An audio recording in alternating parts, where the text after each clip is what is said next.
Item ಯಾವುದೇ ಇರಲಿ try ಮಾಡಿ ಆಚಿ ಚಿಕನ್ ಮಸಾಲಾ. ರಾಜ್ಯದಲ್ಲಿ ಉಪಚುನಾವಣೆಯ ಕಾವು ಹೆಚ್ಚಾಗಿದೆ. ಈ ನಡುವೆ ದಾವಣಗೆರೆಗೆ ಇನ್ನೇನು ಕೆಲವೇ ಕ್ಷಣಗಳಲ್ಲಿ ಮುಖ್ಯಮಂತ್ರಿ ಸಿದ್ದರಾಮಯ್ಯನವರು ಬಂದು ಸಮರ್ಥ ಶಾಮನೂರು ಪರವಾಗಿ ಚುನಾವಣಾ ಪ್ರಚಾರದಲ್ಲಿ ಭಾಗಿಯಾಗಲಿದ್ದಾರೆ. ಇನ್ನೇನು ಕೆಲವೇ ಕ್ಷಣಗಳಲ್ಲಿ ದಾವಣಗೆರೆಗೆ ಸಿದ್ದರಾಮಯ್ಯ ಭೇಟಿ. ದಾವಣಗೆರೆಯಲ್ಲಿ ಇಂದು ಸ್ವತಃ ಮುಖ್ಯಮಂತ್ರಿ ಮತ ಯಾಚನೆಯಲ್ಲಿ ತೊಡಗಿಕೊಳ್ಳಲಿದ್ದಾರೆ. ಸಮಯ ಕೂಡ ನಿಗದಿಯಾಗಿದೆ. 11:30ಕ್ಕೆ ದಾವಣಗೆರೆಗೆ ಆಗಮಿಸುತ್ತಾರೆ ಮುಖ್ಯಮಂತ್ರಿ ಸಿದ್ದರಾಮಯ್ಯ. ದುರ್ಗಾಂಬಿಕೆ ದೇವಸ್ಥಾನಕ್ಕೆ ಭೇಟಿ ಕೊಟ್ಟು ನಂತರ ಚುನಾವಣಾ ಪ್ರಚಾರದಲ್ಲಿ ಭಾಗಿಯಾಗಲಿದ್ದಾರೆ. ಕಾಂಗ್ರೆಸ್ ಅಭ್ಯರ್ಥಿ ಸಮರ್ಥ ಶಾಮನೂರು ಪರವಾಗಿ ಚುನಾವಣಾ ಪ್ರಚಾರದಲ್ಲಿ ಮುಖ್ಯಮಂತ್ರಿ ಸಿದ್ದರಾಮಯ್ಯ ಭಾಗಿ. ಇನ್ನು ಮತ್ತೊಂದು ಕಡೆ ಇದೇ ದಾವಣಗೆರೆ ದಕ್ಷಿಣ ಕ್ಷೇತ್ರದಲ್ಲಿ ಒಬ್ಬ ಸಾಮಾನ್ಯ ಕಾರ್ಯಕರ್ತನನ್ನ ಚುನಾವಣಾ ಕಣದಲ್ಲಿ ನಾವಿರಿಸಿದ್ದೇವೆ. ಶ್ರೀನಿವಾಸ್ ದಾಸಕರಿಯಪ್ಪ, ಈತನಿಗೆ ನೀವು ಮತ ಕೊಟ್ಟು ಗೆಲ್ಲಿಸಬೇಕು, ಜನಪ್ರತಿನಿಧಿಯನ್ನಾಗಿ ಮಾಡಬೇಕು ಅಂತ ಹೇಳಿ BY ವಿಜಯೇಂದ್ರ ಪಡೆ ಕೂಡ ಸಜ್ಜಾಗಿದೆ. ಜೊತೆಗೆ ಸುದ್ದಿಗೋಷ್ಠಿಗೂ ಎಲ್ಲ ರೀತಿಯ ಸಿದ್ಧತೆಯನ್ನು ಮಾಡಿಕೊಳ್ತಾ ಇದ್ದಾರೆ. ಹೌದು, ದಾವಣಗೆರೆ ದಕ್ಷಿಣ ಕ್ಷೇತ್ರದಲ್ಲಿ ಅಬ್ಬರದ ಪ್ರಚಾರ. ಘಟಾನುಘಟಿ ನಾಯಕರೆಲ್ಲರೂ ಕೂಡ ಚುನಾವಣಾ ಪ್ರಚಾರದಲ್ಲಿ ಭಾಗಿಯಾಗ್ತಾ ಇದ್ದಾರೆ. ನೀವು ಗಮನಿಸಬಹುದು, ಸಮರ್ಥ ಶಾಮನೂರು ಪರವಾಗಿ ಸ್ವತಃ ಮುಖ್ಯಮಂತ್ರಿ ಚುನಾವಣಾ ಪ್ರಚಾರದಲ್ಲಿ ಭಾಗಿಯಾಗಿ ಮತಯಾಚನೆಯನ್ನ ಮಾಡ್ತಾರೆ. ಮತ್ತೊಂದು ಕಡೆ ಬಿಜೆಪಿ ಕೂಡ ಅಬ್ಬರದ ಪ್ರಚಾರವನ್ನು ಮಾಡ್ತಾನೆ ಇದೆ. ದಾವಣಗೆರೆ ದಕ್ಷಿಣ ಕ್ಷೇತ್ರದಲ್ಲಿ BY ವಿಜಯೇಂದ್ರ ತಮ್ಮ ಪರವಾಗಿ ಯಾಕೆ ಮತವನ್ನು ನೀಡಬೇಕು ಅನ್ನೋದನ್ನ ಉಲ್ಲೇಖ ಮಾಡ್ತಿದ್ದಾರೆ. ರೈಟ್, ಈ ಬಗ್ಗೆ ಹೆಚ್ಚಿನ ಡೀಟೇಲ್ಸ್ ಅನ್ನ ನಮ್ಮ ಪ್ರತಿನಿಧಿ ಕಲ್ಲೇಶ್ ನೀಡ್ತಾ ಹೋಗ್ತಾರೆ. ಕಲ್ಲೇಶ್, ಸ್ವತಃ ಮುಖ್ಯಮಂತ್ರಿ ಸಿದ್ದರಾಮಯ್ಯನವರು ಇವತ್ತು ದಾವಣಗೆರೆ ದಕ್ಷಿಣ ಕ್ಷೇತ್ರದಲ್ಲಿ ಸಮರ್ಥ ಪರವಾಗಿ ಚುನಾವಣಾ ಪ್ರಚಾರದಲ್ಲಿ ಭಾಗಿಯಾಗ್ತಿದ್ದಾರೆ. ಎಷ್ಟೊತ್ತಿಗೆ ಯಾರೆಲ್ಲ ಮುಖ್ಯಮಂತ್ರಿ ಸಿದ್ದರಾಮಯ್ಯನವರಿಗೆ ಸಾಥ್ ಕೊಡ್ತಾ ಇದ್ದಾರೆ? ಅಂದ್ರೆ ಈಗ ಇಂದು ದಾವಣಗೆರೆ ದಕ್ಷಿಣ ವಿಧಾನಸಭಾ ಕ್ಷೇತ್ರ ಚುನಾವಣೆಯಲ್ಲಿ CM ಅವರು ಇವತ್ತು ಬರ್ತಾ ಇದ್ದಾರೆ. 12:30ಕ್ಕೆ ದಾವಣಗೆರೆಗೆ ಆಗಮಿಸಿ ಮೊದಲು ದುರ್ಗಾಂಬಿಕಾ ದೇವಸ್ಥಾನದಲ್ಲಿ ಒಂದು ಪೂಜೆಯನ್ನ ಸಲ್ಲಿಸಿ ನಂತರ ಒಂದು ಬಹಿರಂಗ ಸಭೆಯಲ್ಲಿ ಪಾಲ್ಗೊಳ್ಳಲಿದ್ದಾರೆ.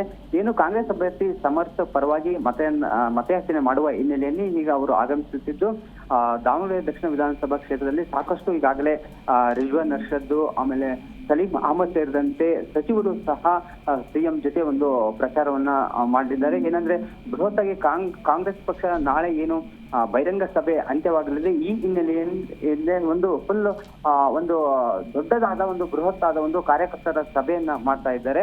ಈ ಸಭೆಯಲ್ಲಿ ಕಾಂಗ್ರೆಸ್ ಪಕ್ಷದ ಅಭ್ಯರ್ಥಿ ಸಮರ್ಥ ಪರವಾಗಿ CM ಅವರೇ ಖುದ್ದ ಮತಯಾಚನೆ ಮಾಡ್ತಿದ್ದಾರೆ. ಈಗಾಗಲೇ ಕಾಂಗ್ರೆಸ್ ನಿಲ್ಲದಂತ ಏನು ಸಮಸ್ಯೆಗಳಿತ್ತು, ಅಸಮಾಧಾನ ಇತ್ತು, ಅವನ್ನೆಲ್ಲವೂ ಸಹ ಸ್ವಲ್ಪ ಮಟ್ಟಿಗೆ ಶಮನಗೊಳಿಸಿದ್ದು. ಈ ಹಿನ್ನೆಲೆಯಲ್ಲಿ ಈ ದಕ್ಷಿಣ ಕ್ಷೇತ್ರದಲ್ಲಿ ಕಾಂಗ್ರೆಸ್ ಗೆಲ್ಲಲೇಬೇಕೆಂದು CM ಅವರೇ ಇವತ್ತು ಒಂದು ಪ್ರಚಾರವನ್ನ ಮಾಡ್ತಿದ್ದಾರೆ ಮತ್ತು ಪಕ್ಷದ ಕಾರ್ಯಕರ್ತರು ಮತದಾರರಲ್ಲಿ ಅವರು ಒಂದು ಮನವಿ ಮಾಡ್ತಿದ್ದಾರೆ. ಈ ಬಾರಿ ಕಾಂಗ್ರೆಸ್ ಪಕ್ಷವನ್ನು ಬೆಂಬಲಿಸಬೇಕು ಮತ್ತು ಏನು ಶಾಮನೂರು ಕುಟುಂಬದ ಮೊಮ್ಮಗ ಇದ್ದಾರೆ ಸಮರ್ಥ ಅವರ ಪರವಾಗಿ ಒಂದು ಮತ ಯಾಚನೆಯನ್ನ ಮಾಡಲಿದ್ದಾರೆ. ದಿವ್ಯಾ, ಅಲ್ಪಸಂಖ್ಯಾತರ ನಡುವೆ ಇದ್ದಂತಹ ಗೊಂದಲ ನಿವಾರಣೆಯಾಗಿದೆಯಾ? ಸ್ವತಃ ಮುಖ್ಯಮಂತ್ರಿ ಸಿದ್ದರಾಮಯ್ಯನವರು ಇವತ್ತೇನಾದರೂ ಪ್ರಮುಖ ವಿಚಾರಗಳನ್ನ ಉಲ್ಲೇಖ ಮಾಡಲಿದ್ದಾರಾ? ಒಂದು. ಇನ್ನೊಂದು ಕಡೆ BY ವಿಜಯೇಂದ್ರ ಕೂಡ ಸುದ್ದಿಗೋಷ್ಠಿಯನ್ನ ಮಾಡ್ತಾರೆ ಎನ್ನುವಂತಹ ಮಾಹಿತಿ ಇದೆ. ಇದ್ರ ಬಗ್ಗೆ ಏನಿದೆ ಮಾಹಿತಿ?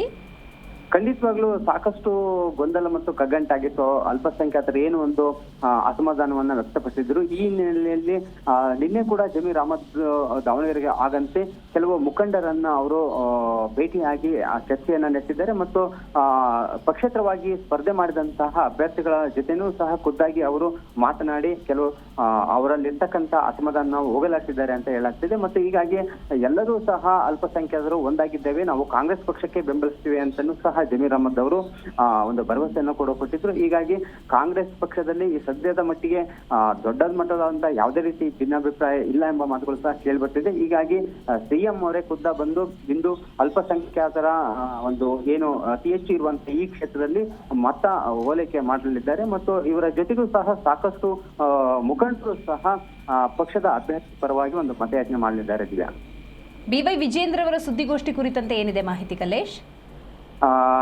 ದಿವ್ಯಾ ಏನಂದ್ರೆ ಈಗ ಕಾಂಗ್ರೆಸ್ ಪಕ್ಷದ ಭದ್ರಕೋಟೆಯಾದಂತ ದಕ್ಷಿಣ ವಿಧಾನಸಭಾ ಕ್ಷೇತ್ರದಲ್ಲಿ ಬಿಜೆಪಿ ಪಕ್ಷ ಕೂಡ ಒಂದು ಗೆಲ್ಲಬೇಕಂತ ಸಾಕಷ್ಟು ರಣತಂತ್ರವನ್ನು ಮಾಡ್ತಿದೆ. ಕಳೆದ 2 ದಿನಗಳಿಂದನೂ ಸಹ ಪಕ್ಷದ ಮುಖಂಡರು ದಾವಣಗೆರೆಯಲ್ಲಿ ಇದ್ದು ಸಾಕಷ್ಟು ಪ್ರಚಾರವನ್ನ ಮತ್ತು ತಂತ್ರಗಾರಿಕೆಯನ್ನ ನಡೆಸಿದ್ದಾರೆ. PY ವಿಜೇಂದ್ರನು ಸಹ ಒಂದು ಪತ್ರಿಕಾಗೋಷ್ಠಿಯನ್ನ ನಡೆಸಿದ್ದು ಇಲ್ಲಿ 2 ಉಪ ಚುನಾವಣೆಯಲ್ಲೂ ಸಹ ಕಾಂಗ್ರೆಸ್ ವಿರುದ್ಧ ಬಿಜೆಪಿ ಗೆದ್ದೇ ಗೆಲ್ಲುತ್ತದೆ ಅಂತ ಒಂದು ವಿಶ್ವಾಸವನ್ನು ವ್ಯಕ್ತಪಡಿಸಿದ್ದಾರೆ. ಮತ್ತು ಈ ಬಾರಿ ದಕ್ಷಿಣ ವಿಧಾನಸಭಾ ಕ್ಷೇತ್ರದಲ್ಲೂ ಸಹ ಬಿಜೆಪಿ ಗೆಲ್ಲುತ್ತದೆ ಅಂತ ಅವರು ಸಹ ಒಂದು ರೀತಿಯಾಗಿ ವಿಶ್ವಾಸವನ್ನು ವ್ಯಕ್ತಪಡಿಸಿದ್ದು ಸಾಕಷ್ಟು ಕಾರ್ಯಕರ್ತರು ಇಲ್ಲಿ ಒಂದು ಚುನಾವಣೆಯ ಪ್ರಚಾರದಲ್ಲಿ ತೊಡಗಿದ್ದಾರೆ. ದಿವ್ಯಾ, ಥ್ಯಾಂಕ್ ಯು ನಿಮ್ಮೆಲ್ಲ ಮಾಹಿತಿಗಾಗಿ ಕಲ್ಲೇಶ್.